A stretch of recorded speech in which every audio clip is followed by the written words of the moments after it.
आने वाले आम बजट में होम इंश्योरेंस पर बड़ी राहत मिल सकती है। जी बिजनेस की एक्सक्लूसिव जानकारी के मुताबिक वित्त मंत्री होम इंश्योरेंस के प्रीमियम पर टैक्स छूट का ऐलान कर सकती हैं। और इस खबर को विस्तार से बताने के लिए हमारे साथ जुड़े हुए हैं अनुराग शाह। अनुराग, क्या है पूरी खबर, एक बार विस्तार से समझाइए।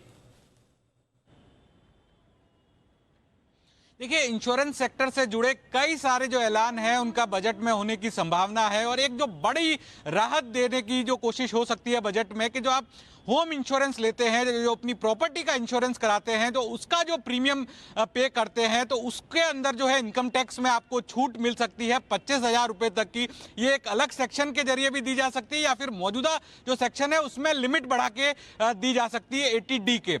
इसके पीछे रेशनल ये है कि जिस तरह से हमने देखा है पिछले कुछ सालों में लगातार जो है प्राकृतिक आपदाओं की संख्या बढ़ती जा रही है। बाढ़ हो या फिर भूकंप हो या फिर और जो नुकसान होता है प्राकृतिक आपदाओं से लेकर, तो वहां जो है लोगों को काफी नुकसान होता है, सरकार को भी काफी खर्चा करना पड़ता है और देश के अंदर जो होम इंश्योरेंस का जो पेनिट्रेशन है वो काफी कम है। तो इसीलिए होम इंश्योरेंस को प्रोत्साहन देने के लिए सरकार ऐलान कर सकती है कि आप जो अपने होम इंश्योरेंस का प्रीमियम देते हैं वहां पर आपको उस प्रीमियम के अंदर इनकम टैक्स के अंदर छूट मिलेगी।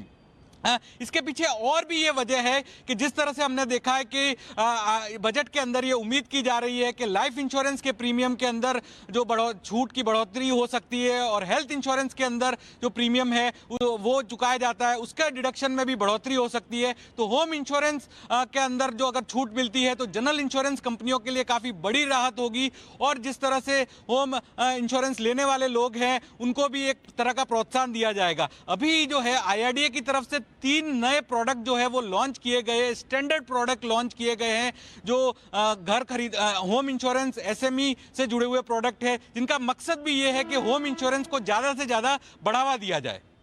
बहुत बहुत शुक्रिया अनुराग इस खबर को विस्तार से बताने के लिए। 1 फरवरी को पेश होने वाले आम बजट में इस बार आदिवासी कल्याण पर फोकस बढ़ने वाला है। जी बिजनेस की एक्सक्लूसिव जानकारी के मुताबिक वित्त मंत्री सिर्फ आदिवासी कल्याण के लिए 55,000 करोड़ रुपए का आवंटन करने वाली हैं। क्या है पूरी खबर, बताने के लिए हमारे साथ जुड़ रहे हैं जी मीडिया संवाददाता चेतन भूटानी।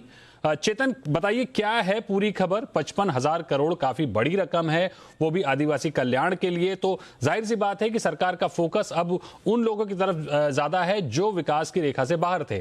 क्या है पूरा मामला, बताइए।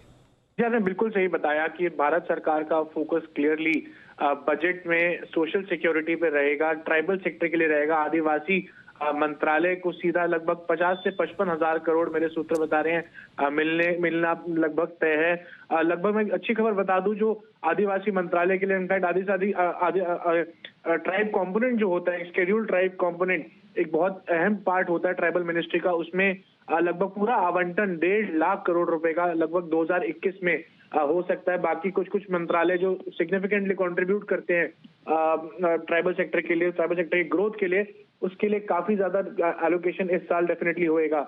अब मैं अपने दर्शकों को बता दूं, ये 55,000 करोड़ का एलोकेशन है वो लगभग 10,000 करोड़ में रुपए एग्रीकल्चर के लिए यूज किया जाएगा, 5,000 करोड़ हेल्थ के लिए यूज किया जाएगा, 4,000 करोड़ लगभग एजुकेशन फॉर ट्राइबल सेक्टर किया जाएगा और 700 से 1,000 करोड़ रुपया MSME सेक्टर को बढ़ावा देने के लिए ट्राइबल एरियाज में दिया जाएगा। तो मेरे सोर्सेज ये भी बता रहे हैं कि वित्त मंत्री निर्मला सीतारमण बहुत जल्दी अनाउंस कर भी सकती हैं बजट में कि क्या क्या जरूरी एस्पेक्ट्स हैं जो उनको एड्रेस करने चाहिए।